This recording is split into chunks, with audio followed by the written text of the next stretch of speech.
Hello to all, welcome back to our YouTube channel. देखिए, और एक धमाकेदार न्यूज़ आप लोगों के सामने मैं डिस्कस करने वाली हूँ। देखिए, टाटा ग्रुप की पावर सेक्टर की कंपनी टाटा पावर के बारे में तो आप बेहतरीन तरीके से जानते ही हैं, और इसी से रिलेटेड एक धमाकेदार विस्फोटक खबर हमें यहाँ पर आती हुई दिखाई दे रही है, जिसके कारण हो सकता है कि टाटा पावर में काफ़ी तेज़ी हमें देखने को मिल सकती है। अब पूरा डिस्कस करने वाले हैं, चलिए चलते हैं। और ये एक पीडीएफ कॉपी है जो मैंने बीएससी की साइट से, यानी कि बॉम्बे स्टॉक एक्सचेंज की साइट से मैंने यहाँ पर डाउनलोड की है। जो आप न्यूज़ देख पा रहे हैं कि ये टाटा पावर से रिलेटेड जो न्यूज़ आती हुई दिखाई दे रही है, ये टाटा पावर की एक रिन्यूएबल एनर्जी से रिलेटेड हमें यहाँ पे न्यूज़ आती हुई दिखाई दे रही है कि टाटा पावर जो है वो रिन्यूएबल एनर्जी को लेके एक डिफरेंट या फिर कहें तो अलग से प्लेटफ़ॉर्म यहाँ पे रेडी करने वाला है। उसी से रिलेटेड ये जो न्यूज़ है कि जो टाटा पावर है वो अपने अंडर एक सब्सिडियरी कंपनी बना रहा है, और आपको यहाँ पर ये बात जाननी होगी, जो सब्सिडियरी कंपनी होगी, जो वो क्या होगी, अनलिस्टेड कंपनी होगी, मतलब कि उसको लिस्ट नहीं किया जाएगा। जो हमारी न्यू कंपनी आएगी वो टाटा रिन्यूएबल एनर्जी आएगी।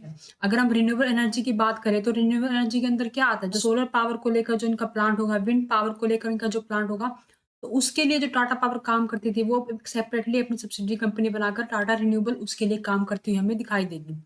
और जो उसके लिए हमें यहाँ पर इन्वेस्टमेंट चाहिए, जो डेफिनेटली जब कोई भी कंपनी क्रिएट होती है तो उसके लिए हमें काफ़ी बड़ी इन्वेस्टमेंट चाहिए होती है। और वहीं पर अगर हम इस इन्वेस्टमेंट की बात करें तो हमें यहाँ पर 4,000 करोड़ के इन्वेस्टमेंट की ज़रूरत होगी। तो देखिए, डेफिनेटली कोई कंपनी क्रिएट हो रही है, उसको फंड की ज़रूरत है, तो कंपनी अपना फंड कहीं न कहीं से अरेंज कर लेती है। कंपनी फंड को इन्वेस्टर के द्वारा भी अरेंज कर लेती है, कंपनी आईपीओ के द्वारा भी अरेंज कर लेती है। वो कोई बड़ी बात नहीं है कि कंपनी को फंड की ज़रूरत है, वो फंड कहाँ से अरेंज करेगी। बट देखने वाली बात ये होती है कि वो फंड किस तरीके से अरेंज किया जाएगा। तो उसी से रिलेटेड जो हमें यहाँ पर न्यूज़ आती हुई दिखाई दे रही है कि जो इसमें इन्वेस्ट करने वाले हैं, जो सबसे पहला जो हमारे यहाँ पर नेम आता हुआ हमें दिखाई दे रहा है, ब्लैक रॉक का नेम। डेफिनेटली ब्लैक रॉक को आप जानते होंगे। ये वर्ल्ड का लार्जेस्ट इन्वेस्टमेंट फंड है। देखिए, डेफिनेटली मार्केट में काफ़ी सारे आपको इन्वेस्टमेंट में फंड मैनेजर मिल जाएँगे। बट अगर हम ये कहें कि सबसे नंबर 1 पर जो हमारा यहाँ पर फंड इन्वेस्टमेंट फर्म हमें आती हुई दिखाई दे रही है, तो उसमें ब्लैक रॉक का नाम हमें यहाँ पर सबसे नंबर 1 पर आता हुआ दिखाई देता है। तो जो वर्ल्ड का फंड मैनेजर है ब्लैक रॉक, जी हाँ, तो वो यहाँ पर टाटा पावर के अंदर इन्वेस्ट करने जा रहे हैं। और जो दूसरा नेम हमें यहाँ पर आता हुआ दिखाई दे रहा है कि जिस तरीके से फंड मैनेजर होते हैं, उसी तरीके से बहुत सारे देशों ने अपने सुवरीन फंड क्रिएट किए हुए हैं। तो अलग-अलग देशों की सरकारों ने अपने फंड क्रिएट किए हुए हैं, जिन्हें हम सुवरीन वेल्थ फंड बोलते हैं। तो अगर हम यूएई की बात करें, यानी यूनाइटेड अरब एमिरेट्स, यूएई की बात करें, उसके अंदर दुबई आता है, जिसके अंदर अबू धाबी आता है, जिसके अंदर शारजाह आता है। तो अगर हम इन तीनों की सुवरीन वेल्थ फंड की बात करें, तो इन्होंने इन तीनों का एक सुवरीन वेल्थ फंड है, जिसका नाम है मुबादला। तो मुबादला भी यहाँ पर इन्वेस्ट करने वाला है, जिन्होंने रिलायंस में भी काफ़ी इन्वेस्टमेंट किया हुआ है।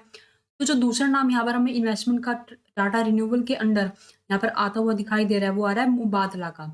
तो जब ब्लैक रॉक और मुबादला, ये जो बड़े-बड़े इन्वेस्टर हैं, ये दोनों ही मिलकर इस 4,000 करोड़ को यहाँ पर इन्वेस्ट करने वाले हैं। तो इस बात से आपको क्या पता चलता है कि जो टाटा रिन्यूएबल का एनर्जी का प्रोजेक्ट होने वाला है, उसमें बड़े-बड़े दिग्गज इन्वेस्ट करने के लिए रेडी हैं। तो वो जो प्रोजेक्ट होगा, वो किस तरह का प्रोजेक्ट हो सकता है, उस बात का अनुमान आप इस न्यूज़ से यहाँ पर लगा सकते हैं। कि जब इन्वेस्टमेंट होती है, वो किसी न किसी माध्यम के द्वारा भी होती है।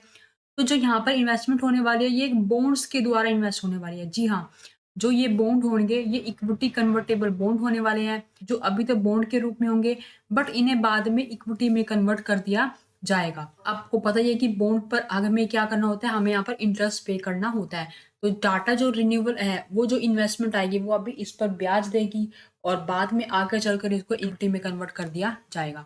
तो देखिए, जब ये बॉन्ड्स इक्विटी में कन्वर्ट हो जाएँगे, तब ये यहाँ पर शेयर होल्डर कहलाएँगे, और जब शेयर होल्डर होते हैं तो हमें उनका स्टेक देखना होता है कि कितना स्टेक यहाँ पर कन्वर्ट होकर आने वाला है। तो वहीं अगर हम सेकंड पॉइंट की बात करें, जो अब जब ये इक्विटी में कन्वर्ट हो जाएँगे, तो जो इन्वेस्टमेंट होगी टाटा रिन्यूएबल के अंदर, जो इसका इक्विटी का शेयर होल्डर स्टेक होगा, तो उसकी अगर हम बात करें तो यहाँ पे हमें 10.53% का यहाँ पर ये स्टेक हमें यहाँ पर देखने को मिलेगा। कि हर कंपनी की क्या होती है, एक वैल्यूएशन लगाई जाती है। तो जो अभी 4,000 करोड़ की इन्वेस्टमेंट की जा रही है, अगर हम इसका वैल्यूएशन करें, तो जो टाटा रिन्यूएबल का जो बिज़नेस आने वाला है, उसकी वैल्यूएशन यहाँ पर 34,000 करोड़ की यहाँ पर लगाई जा रही है। और अगर हम बात करें तो जो ये सब प्रोसेस हो जाएगा, ये आपको ट्रांज़ैक्शन जो भी होगी, ये आपको 2 से 3 महीने के अंदर होती हुई दिखाई देगी। और तो देखिए, इस बात से ही आप ये अनुमान लगा सकते हैं कि जो ये प्रोजेक्ट आने वाला है टाटा पावर के लिए, जो ये टाटा पावर काम करती हुई हमें दिखाई दे रही है, जिस तरीके से इन्वेस्टर यहाँ पर इन्वेस्ट कर रहे हैं, तो ये आने वाले समय में, ये अभी का प्रोजेक्ट नहीं है। ये आपको ये नहीं है कि आज न्यूज़ आई है तो आपको आज ही रिटर्न मिल जाएगा। आने वाले लॉन्ग टर्म में आपको इसमें काफ़ी अच्छा रिटर्न देखने को मिल सकता है। और ये जो रिपोर्ट आप लोगों के सामने है, ये टाटा पावर जो आने वाले समय में है, वो ग्रीन एनर्जी को लेकर क्या-क्या यहाँ पर अपॉर्चुनिटी देख रहा है, कि जो रिन्यूएबल एनर्जी के लिए है, वो यहाँ पर 500 गीगावाट का इन्होंने नेक्स्ट टारगेट रखा है, जो कि 30 तक यहाँ पर ये अनुमान लगा कर चल रहे हैं। वहीं अगर हम बात करें रूफटॉप की, कि रूफटॉप क्या होता है, जो बड़ी-बड़ी बिल्डिंग होती है, उनके ऊपर जो सोलर प्लांट लगाया जाता है, तो उसके लिए जो इन्होंने जो टारगेट लिया है, वो आने वाले 5 साल में आपको 10 गुना यहाँ पर होता हुआ दिखाई दे सकता है। तो इसी तरीके से ईवी चार्जिंग के लिए, तो ईवी चार्जिंग के लिए आई थिंक मुझे कुछ बताने की ज़रूरत नहीं है। आपको पता है कि कितने के चार्जिंग स्टेशन अब तक लगा चुका है, और आने वाले समय में डेफ़िनेटली इनको 190 प्लस सिटी में चार्जिंग स्टेशन लगाने का यहाँ पर टारगेट इन्होंने लेकर चले हैं। देखिए, टाटा पावर अपने आप को फ्यूचर के लिए रेडी करता हुआ यहाँ पर दिखाई दे रहा है, और अलग-अलग से डिपार्टमेंट क्रिएट कर रहा है कि ये रिन्यूएबल एनर्जी के अंदर भी है, ये चार्जिंग स्टेशन के अंदर भी है, ये ईवी स्टेशन के अंदर भी है। तो पूरा का पूरा इन्होंने एक यहाँ पर सेटअप अपने आप को ये क्रिएट करके चल रहे हैं। वहीं टाटा मोटर्स जो व्हीकल के लिए काम करेगा, टाटा कंज्यूमर ये अपनी एक मार्केट को यहाँ पर क्रिएट करने के लिए पूरी कोशिश करते हुए हमें यहाँ पर दिखाई दे रहे हैं। तो चलिए चलते हैं चार्ट पर और लेवल को डिस्कस करने की कोशिश करते हैं। जैसे कि आप देख पा रहे हैं, टाटा पावर का चार्ट आप लोगों के सामने है। अगर हम बात करें बीते हुए समय में 19 अक्टूबर की, तो जो उसने हाई बनाया था वो 267.85 का बनाया था, और उसके बाद से हमें थोड़ा-सा इसी रेंज में हमें काम करता हुआ दिखाई दिया था, और उसके बाद से हमें इसमें एक ब्रेकआउट भी होता हुआ दिखाई दिया है, और अभी हमें इसमें थोड़ा-सा रिवर्सल हमें यहाँ पे आता हुआ दिखाई दे रहा है। ये अब इस न्यूज़ को देख कर के ये बिल्कुल भी मत सोच लीजिएगा कि आज न्यूज़ आई है और मंडे को जब बाज़ार खुलेगा तो आपको बड़ी तेज़ी यहाँ पर देखने को मिलेगी। क्यों? क्योंकि हो सकता है कि ये जो तेज़ी आई है, ये जो जो न्यूज़ आप लोगों के सामने अब आई है, तो जो बड़े-बड़े दिग्गज होते हैं उनको कहीं न कहीं से वो न्यूज़ पहले से पता चल चुकी थी, और जिसका असर हमें चार्ट पर पहले से देखने को मिल चुका था। तो जनरली न्यूज़ के आने से पहले उस न्यूज़ का इफ़ेक्ट चार्ट पर हो चुका होता है, जब तक मार्केट में न्यूज़ आती है, और उससे पहले ही वो चार्ट पर वहाँ पे न्यूज़ का इफ़ेक्ट हमें देखने को मिल चुका होता है। बट अगर हम बात करें अब टाटा पावर में इन्वेस्टमेंट की, तो डेफ़िनेटली टाटा पावर में इन्वेस्टमेंट आप कर सकते हैं। बट अगर आपको इसमें इन्वेस्टमेंट करनी है, तो आप इसमें लॉन्ग टर्म पर्पज़ से इन्वेस्टमेंट कीजिएगा। क्योंकि इसमें आपको गिरावट भी देखने को मिलेगी, बट ये लॉन्ग टर्म पर्पज़ से आपको अपर ट्रेंड में काफ़ी अच्छा रिटर्न देता हुआ दिखाई दे सकता है। तो अगर हम अभी की बात करें, तो आप अगर आप इसकी होल्डिंग है, तो आपको इसमें होल्ड करके रखना चाहिए। तो मेरे अकॉर्डिंग ये अपने इस लेवल को रीटेस्ट करने के लिए आ सकता है, कि जो इसका लेवल है ₹268 का, फिर से हमें एक तेज़ी देखने को मिल सकती है। और बट अगर हम बात करें इसमें स्टॉप लॉस की, तो मेरे अकॉर्डिंग आपको इसमें ₹250 का यहाँ पर स्टॉप लॉस लगाकर कामकाज करना चाहिए। और अगर हम बात करें नई पोज़ीशन बनाने की, तो क्या आपको नई पोज़ीशन बनानी चाहिए? डेफ़िनिटली अगर आपको 268 के पास देखने को मिलता है, तो आप इसमें नई पोज़ीशन बना सकते हैं, और एक साथ सभी क्वांटिटी को ना उठाकर थोड़ी-थोड़ी क्वांटिटी को इसमें एक्युमुलेट कीजिएगा।